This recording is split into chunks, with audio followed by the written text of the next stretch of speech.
what I'm going to go through today is we touched on Keynotes last year or earlier this year. There's just been a bit more sort of talk going around, so I thought I'd sort of re-go through that, making sure everyone's aware how to make them, because they are quite useful. And the next thing I'm going to do is introduce multi-category tags, which work like tags, but just sort of reduces the number of tags, and you can use them in multiple situations. So, and in turn, I'll just sort of touch on shared parameters and whatnot. So, right, so we'll get into it. All right, so first one, I'll go through multi-category tags to start with. So I'll do everything in 2013 because you've all now hopefully seen 2013. All right, now the idea of multi-category tags is rather than having like a tag for, say, a detail component like this for basically on plan and then going to a section and then having another tag for a detail component and another one for a symbol or generic model, whatever it is, you can essentially make one tag that does all. So I'll just quickly go through now. I know I've got here this Rio, so I'll just make this one from scratch again.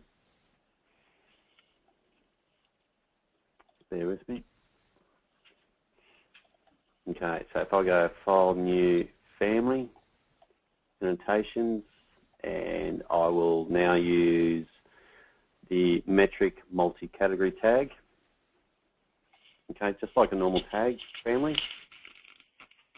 Okay, and up there in the family types, you can tell what it is. So instantly, just like a normal tag, I'll go label, as if I'm placing. Now, in this case here, because I'm going to use the Rio, I'm now going to use a shared parameter. So just touching on shared parameters, the idea of shared parameter is to do with the family. Basically, if you want to tag it or schedule it, it should be shared. So I'll come back to that in a minute. So in this case here, I've got shared. Now I've got my file set up ready, so I'll go down to reinforcement, and I'm going to use, in this case here, rebar size, and I'll add it, and then I'll go and add another one.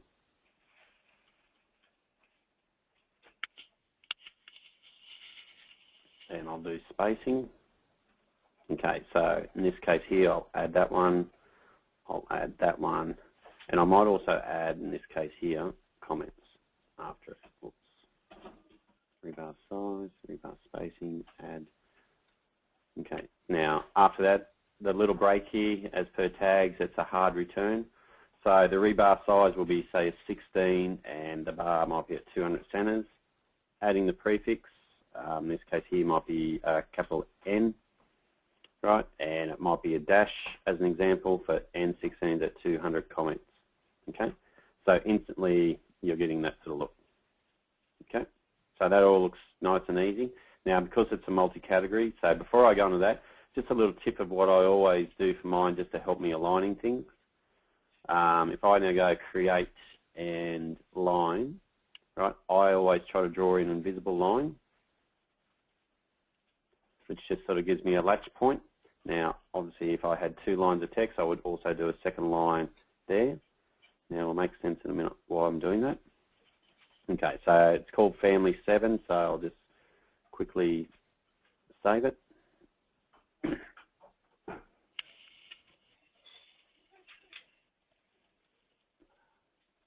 Save as family. Okay, so I'll call him and Rio tag. Okay, so underscore Rio tag. Okay, I'll load him into my project. Now I won't use him yet. So just so you're aware on the families that I've got here. Okay, so if I just go quickly into edit family mode. Right, so it's just my Rio family, but what I want to show you is I have where I've called rebar size and spacing. So these ones are using the shared parameter, so they're using exactly the same parameter that we picked before. So these are the values I want to try and read out.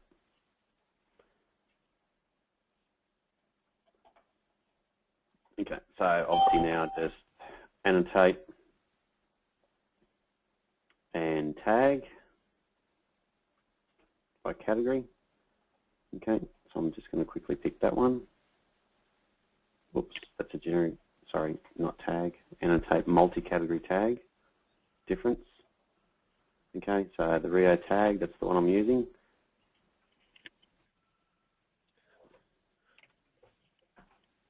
Okay, so there he is there. So he's instantly picked up. Now, as you can see I've got the drags, those invisible lines. So the reason I put them in there, yes, you can't use the align command, but at least visually it just gives me a little help to sort of drag on it.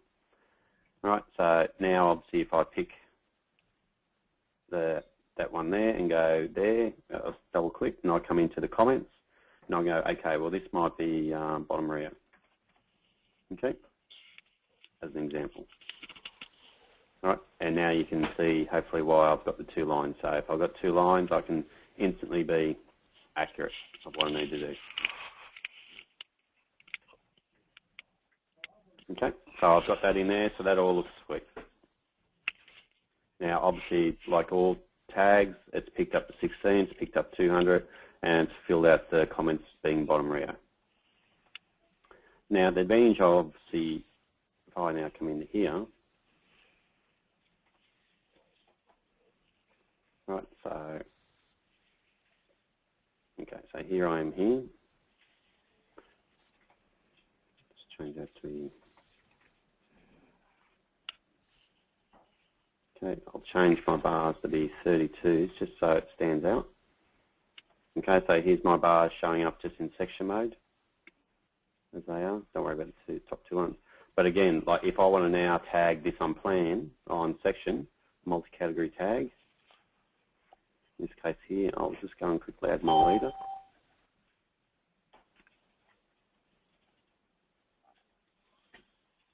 Pre-end.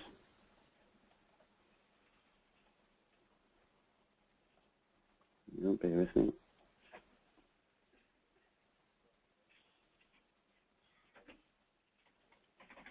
BG, make sure he's turned on, multi-category tag. Often they're not turned on. If I do it now, it should turn up. Here we go. All right. Okay, so there he's there. So that's now hopefully matching. I'll squeeze them up.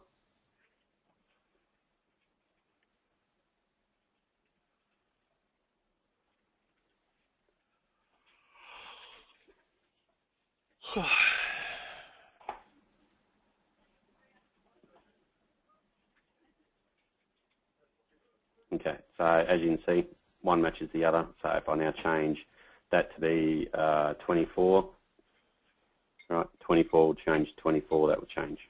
Okay.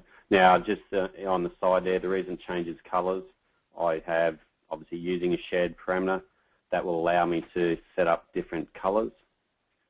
Okay, so this is in this example here. It's just basically picking up bar size. So I'm using the same parameter again, right? So the whole idea, so that's all nice and easy, pretty normal for using it, you know, whatever tags it is. Now, where it also comes in addition, now if I have a standard detail component family, so if I have my Rio bar, so if I drop in, I got one in here, say slab edge. Yep. Okay, so if I have some slab edge Rio, and this is using the same tag,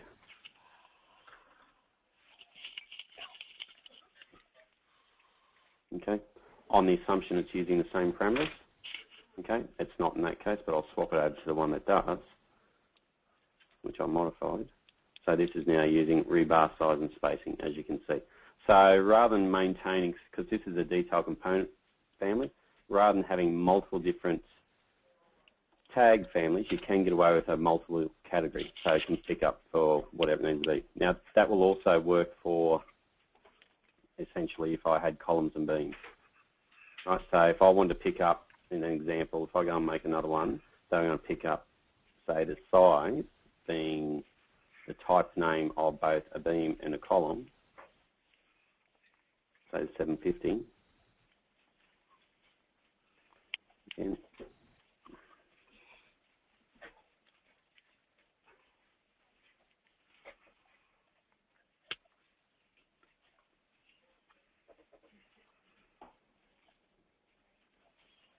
Okay, in this case here, I'll just dump one in. and I'm picking up type name, okay, but I might just add comments. So size, break.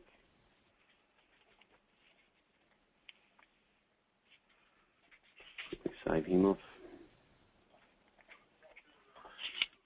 So underscore, so column, framing, tag, packets,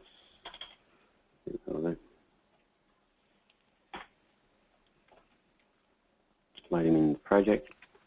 If I just get him, I'll instantly pick him up.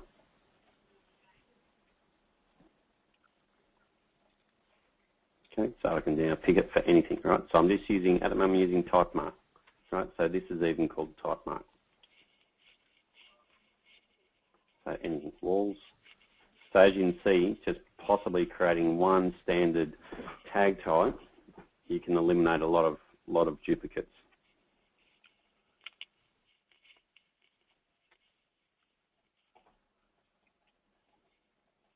Cool.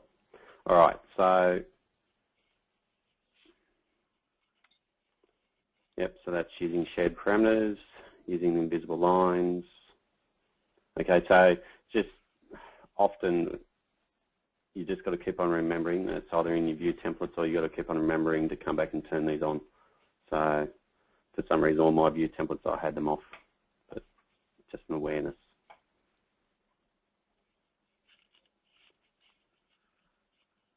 Okay, all right, keynotes.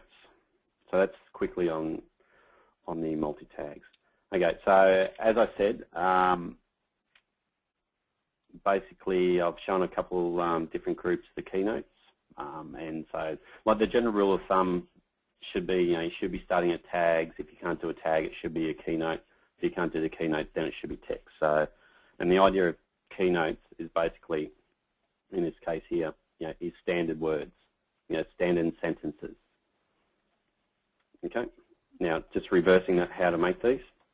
Okay, so the first thing you need is a text file, right? It is all text-based. So if I just quickly open up the current one I'm playing with, say 3, right? It is basically pure text, right? Nothing special, right? Breaking it down, okay, you can see 0, 1000. It's just a numbering sequence I use, right? It's got refer structural, so that's the title that you see. So if I just quickly come back to here, I'll just do quick prints. Okay, so if I got that in there, and now if I come back to here, right, just to give you an idea. So I've got 0, 1000, right, so that's called refer structural, so that's the actual name of that group. The 1001, 2, 3, right through to 6, right, that is actually just a next sequencing. Now the important step is the number after, right, so this relates to that grouping, right, so if I didn't have that in there, right, it wouldn't be displaying. So that, in simple, right, so that's the texting. Now the way I approach mine, if I have a lot of,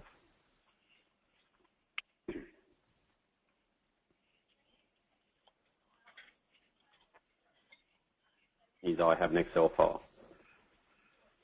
Okay, so basically you can sort of see, so I'm trying to use the power of Excel as much as possible. Right, so I've got 01000, right, that's my starting number. I've got just some words being structural.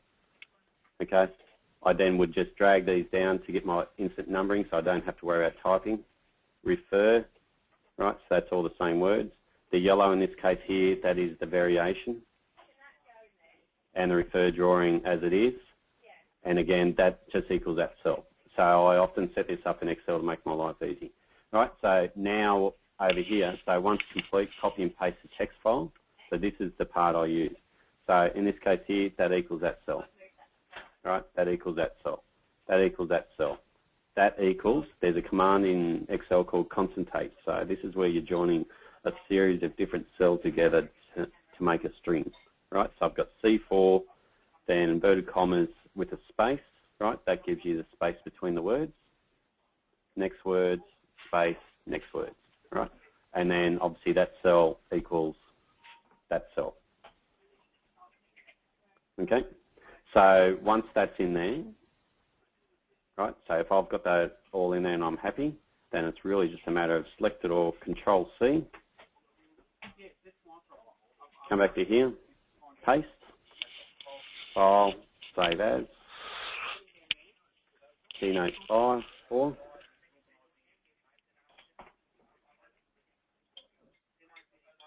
Done. Okay, so once I've done that, the next step I need to do is actually hook it up to my project.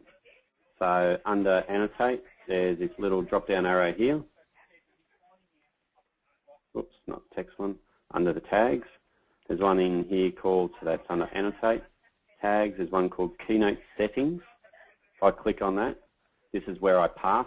So I'm now reading the path. So I go Browse, select my number 4. Okay, relative is fine by Keynote rather than by sheet, and OK. Right, so if I now double click that, oops, this is the old 2013, which I don't really like to double click. Right. Okay, so here it is here. Right, so instantly you can sort of see what it's come into. So my advice, using the power of Keynotes, like, because I see a lot of the drawings where they're just calling up, it could be, actually, what is it doing that? Hang on, just bear with me.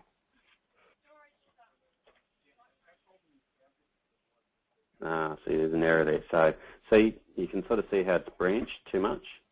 That's because these values in my Excel was not right. So that should be back to 3,000, and that should be back to 3,000, back to 2,000. That's right, that's right. If I save that, I go back to Annotate, drop down, Keynote Settings. All you got to do is basically browse, pick the same one again, go OK and OK. And then it should be back to normal. There we go. Right, so instantly I can go toss at 300. So I can start calling that up. Right, so that's the first part of the text file is if you have a lot of common information or you can populate it, try and set up an Excel. It will save you time. Okay, so next part is Keynotes work on a family base. Okay, so it needs a Keynote family. So now I've got left and right justification. So this is just using a visible switch, left or right justification. I think Oricon is everything is left justified by memory. So you guys will only need one. So all it is, if I select, it's like a label, like tags. Okay, I'm just using the text. You don't have options. Okay, you can't go and embed anything special. You only have 2 options, which is Keynote, text, and value. And then once you've done that and hooked it in, just like a tag as well, select it, and then hook up your arrowhead. See, I've got no one. And now, hopefully, and that looks there.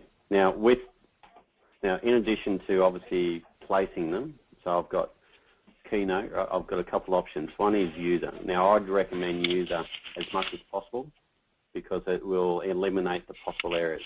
That means individual controls. So if I select user, okay, and then say template.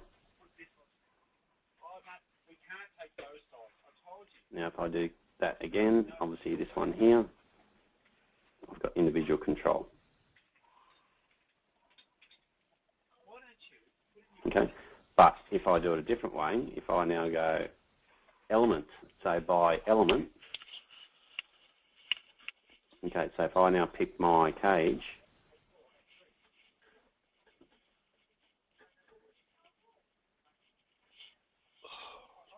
okay, so it's toss at 300. Now if I go and put another one of these over here, if I now basically do element again, see how it's instantly found that it's toss at 300? Just what that does back in the family, if I go into type properties, it embeds in the Keynote file your coding. Right, so if I change that to 301, right, it will change if you knew what it was. Okay, so the element one can be powerful, but it also can be very dangerous if the users are not aware of what it's going to do. So where these are very good for is, calling up obviously your Dow joints and whatnot. Right. Here with me.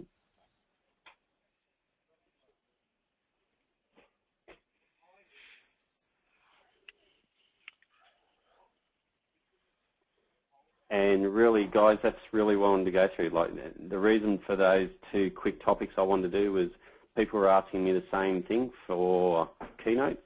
So I wanted to make sure there was a common answer out there. And the multi-category tag was, I was seeing, again, basically the same type of tag being used on Plan 1 for columns and framing and whatnot, where you could get away with just one tag type. So from a pure maintenance point of view, it can save you a lot of time. So, all right, I will unmute all for those that can talk, because not everyone's got the sound up. Fire away. Any questions? Pete, it's Clinton. Yeah, so mate. what are the formatting options for the keynotes and the leaders? So basically the leader's relationship to the keynote. Okay, so the leader itself is like a tag, right? So you hook that up to your leader head, which is out of your template. Yep. Yep. So that there is relative to arrowheads. Yep. So if I made a duplicate of that, obviously degree 2. So you'd have obviously your Oricon 1, edit, and then you can come along and make degree 2. Yep. Now, obviously, because it is, at the moment, I've got left and right justification, so that's why I have then right justified. So, but I think you guys are all one direction, one way, so you don't need to worry. So, like that's the only sort of clunky bit to do with that. So if you've got a multiple line keynote, the leader Yep. will go into the middle of that note, won't go to the top or the bottom. Yep, so if I, answering that, if I go and hook up,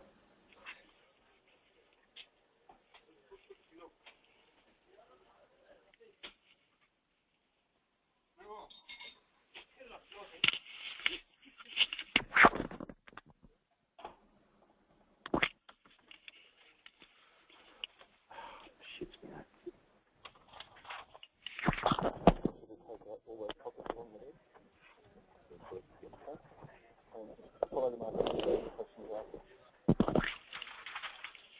Okay, so this one here, Clinton, I think this is what you're probably getting at, Yep. how it's gone into the middle of that. Now that is all still based on, if I edit that family, that is all still based on how wide basically my zone is for the label.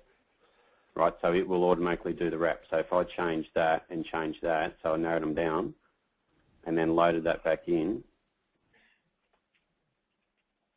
right, it will wrap just like normal labels. Okay, so you can't control that. You just got to basically pick an approximate width and basically hope it wraps in the right spot.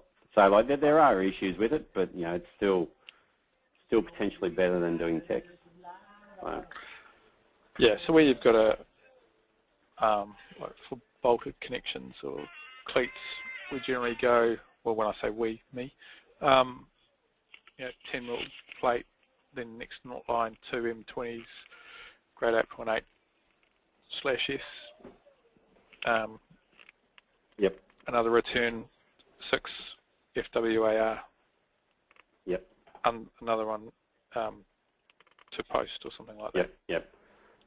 So so that's really at the mercy of how wide the box is. Correct. And on Keynotes. Yep. Yeah. And I suppose that's why, like as I was saying, like your first priority is a tag.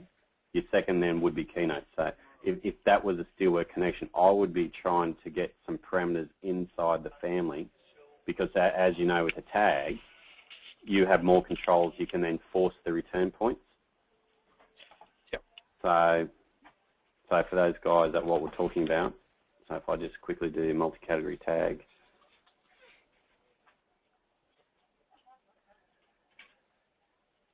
Okay, so I've got N12 set there. Now if I select that and go edit family, and I've got my label, if I just go edit label, and that's where these breaks come in, so at least that way I can force. Now if I load that back in, and you can force it that way. So obviously that's the advantage of tags over Keynotes. Yep. Okay. Any other questions? Who else got sound on? Yeah, what's that crazy little family you got there? Sorry, mate? What's that little circular family you got there? It's been dropping that one there? Yeah. Just ag drone. That's how I show my ag drones, just down near footings. No, fair enough. Yep. Yeah, just a circle with other oblong shapes type stuff. It's just a symbol family. That's just an old AutoCAD file I dumped in. So, you know, and you just set your rotation so you can sort of pin it around a point. So, and that's why I suppose once I had that, and then I would have seepage strain, and then it calls it up. So. What was that Rio family you had there, Pete? So that's just a 2D family, 2D detail.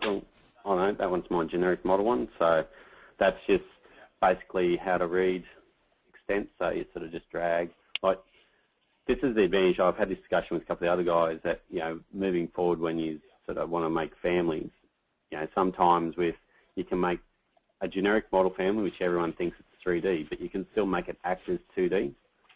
Yeah, so because that's just, as you know, it's just flat, and it's just basically, you know, model lines. It's, you know, it's just a symbolic representation. So, and yeah, so all it is just reading, just full of calculations basically. You know, if L is this, it does that. It's got a bar size, so therefore it calculates the number of bars. You know, you drag your extents to there. The reason I have the text there, you know, it just helps like young guys that are still trying to learn what supports and that are. And then you know, at any time I can turn it off. So it's just visual. Yeah. Sort of thing. So, and then as you know, if you have shared parameters with any of that sort of stuff, and that's why I use colours a lot, it just helps the engineers out. Because they do get lost between when they start one corner of the slab to the other. So. Yep. So the arrows that you've got on there, are they symbols that you've nested into the family? Correct. Yep. So it's scale-based. Yep. Yep.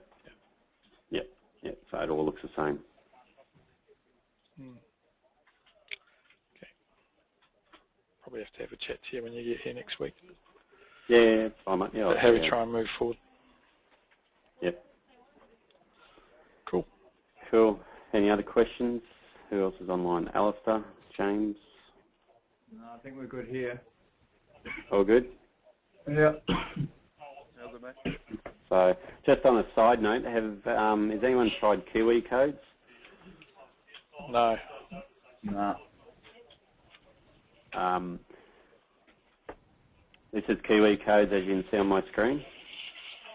All right, this is a quick way to put in basically if I've got, you know, basically any families, right? So, yeah, I'll do symbols as an example. All right, if I just do general. All right, so if I want to do general, it's just basically pick and drag. Yep. Obviously, upgrade. So, you know, it's pretty good. The Kiwi codes, the family one is good. It's just when I was in Adelaide last week and we were talking about the detailing, Alistair, if you're listening to this. Yeah.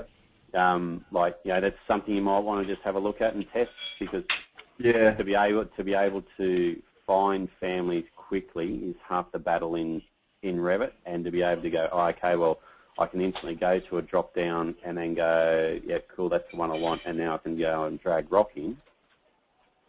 Yeah. That quick, rather than going, okay, well, what is it? Is it a symbol? Well, yes, it is a symbol. So then, rather than going, okay, well, if I go, I'll go annotate and symbol, wherever it is, shortcut. Right, rather than dropping down along, down those lists, it may be an option to look at, and it might sort of help sort of increase your speed. Sort of thing. So, and look, you know, the price that the guys charge, it, you know, for what it does, I think it's pretty good. There's not a lot out there that makes it as easy to sort of drag in that sort of information. So they were nice enough to give me a 2-month trial rather than a 21-day trial, so I can, when I'm around to the offices, I can sort of show you just, you know, from an API, that's what's out there to make your life a bit easier. So, all right. All good. Okay. Well, thanks for that, Pete. No worries. I'll see you next week, mate. Yep. Okay. Thanks, Are Pete. you, Right. Yep. are you flying in and out on the same day, or are you staying over? No, I'll be in Wellington. Well, I'm coming with my family. Oh, that's right. Yeah, too. Yeah.